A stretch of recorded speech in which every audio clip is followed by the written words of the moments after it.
दोस्तों नमस्कार। हरियाणा चुनाव से जुड़ी एक बड़ी खबर सामने आ रही है।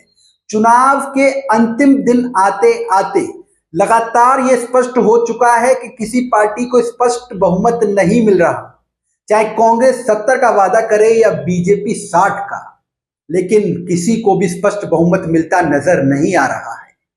कांग्रेस जो 10 साल के वनवास के बाद कहीं ना कहीं जीत की आस लगाए बैठी थी, उसके चुनाव प्रचार और उसकी जीत में कहीं ना कहीं बसपा ने बड़ा खेल कर दिया है। दोस्तों 90 में से कम 25 सीटों पर इनेलो और बसपा गठबंधन हावी नजर आ रहा है, क्योंकि वहां पर जाट और दलित वोट फैक्टर इतना ज्यादा है और जिसमें इनेलो और बसपा की पकड़ बहुत अधिक है। दोस्तों बीएसपी ने सीधा सीधा एक स्ट्रेटजी पे हरियाणा में काम किया। उसने उन विधानसभा सीटों पर अधिक जोर दिया जहां पर उसको जीतने की पक्की गारंटी थी, ना कि सभी सीटों पर भागदौड़ मचाई गई। उन प्रमुख 30 से 35 सीटों पर दबाव अधिक बनाया गया। उन 35 से 30 सीटों के ऊपर लगातार आकाश आनंद ने अपनी पैनी नजर रख रखी थी। आकाश आनंद जो आज भी हरियाणा में डटे हुए हैं। आकाश आनंद बसपा के मूवमेंट को लीड कर रहे हैं और कहीं ना कहीं इनेलो गठबंधन और बसपा गठबंधन इस चुनाव में बड़ा हेर फेर कर देने वाला है और जेजेपी और आजाद समाज पार्टी के गठबंधन को कोई भी सीट मिलती नजर नहीं आ रही है दोस्तों, क्योंकि आजाद समाज पार्टी का जो वोट बैंक है वो भी जेजेपी के वोट बैंक के कारण खराब होता नजर आ रहा है। जेजेपी पार्टी जो पहले भाजपा के साथ गठबंधन में थी, अब भाजपा से जो नाराजगी किसान और पहलवानों को थी वो जेजेपी से भी जाहिर थी, क्योंकि जेजेपी पार्टी ही सत्ता में बैठकर मलाई खा रही थी और चुनाव से ठीक पहले उनको निकाल दिया गया, तो अब भाजपा के साथ ही उनके विरोधी के रूप में लड़ रही है। तो जाहिर है कि हरियाणा के लोग जेजेपी पर तो भरोसा बिल्कुल भी नहीं कर रहे और यही रुझान सामने आ रहे हैं दोस्तों। इस बार इनेलो पार्टी की तरफ पूरा जो उनका वोट बैंक किसान कमेरों का है वो खिसकता नजर आ रहा है।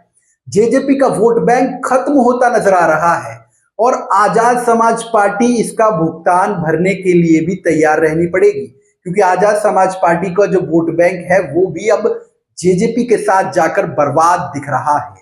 अब बहुजन समाज पार्टी और इनेलो गठबंधन 20 से 25 सीटों पर अपनी पक्के दावेदारी कर रहा है। जींद, सिरसा और रोहतक की कई ऐसी तमाम सीटें हैं जिन पर इनेलो की ताकत बहुत ज्यादा थी और बसपा के साथ मिलकर दलित प्लस जाट का जो वोट बैंक वहां पर खड़ा हुआ है, उसके कारण अब बसपा और इनेलो का गठबंधन बड़ा हेरफेर करने वाला है। लेकिन सवाल अब ये खड़ा होता है कि अगर गठबंधन बनाने की नौबत आई, यानी कि सरकार के वक्त ना कांग्रेस को पूर्ण बहुमत मिली ना भाजपा को, तो ये बीएसपी और इनेलो का गठबंधन किसका समर्थन करता नजर आएगा?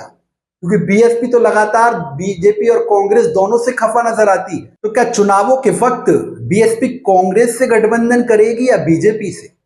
दोस्तों नायाब सिंह सैनी का फैक्टर बीजेपी को कहीं ना कहीं प्लस पॉइंट के रूप में काम कर रहा है, क्योंकि खट्टर से वहां के लोगों की नाराजगी बहुत ज्यादा थी और तीसरी बार फिर से खट्टर आते तो जाहिर सी बात है जो उनको अभी 30 से 35 सीटें मिलती नजर आ रही है वो भी नहीं मिलती। तो नायाब सिंह सैनी का फैक्टर तो बीजेपी के लिए जरूर कामयाब नजर आ रहा है, लेकिन कांग्रेस को कहां पर बैकफुट पर आना पड़ा दोस्तों, ये भी सुन लीजिए।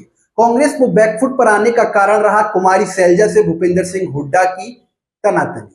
चुनावों के वक्त तो भाईचारा दिखाया गया, लेकिन चुनावों से पहले सैलजा और खट्टर के बीच की जो कहानियां, जो किस्से लगातार राजनीतिक गलियारों में चल रहे थे, उनसे दलित समाज खासा आक्रोशित नजर आया और आक्रोश यही कि चुनावी रैलियों में बसपा के समर्थन के लिए लाखों की भीड़ उमड़ पड़ी और बसपा का समर्थन करने लगी।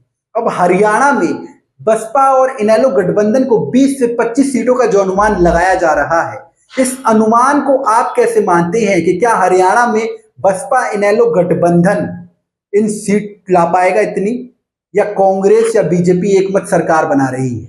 ये सवाल आपसे है कि हरियाणा राजनीति में आपको क्या नजर आ रहा है। तो अपनी राय हमारे कमेंट बॉक्स में जरूर दें और देखते रहें हरियाणा की हर बड़ी खबर। तब तक के लिए देखते रहिए दिल्ली दर्शक। नमस्कार।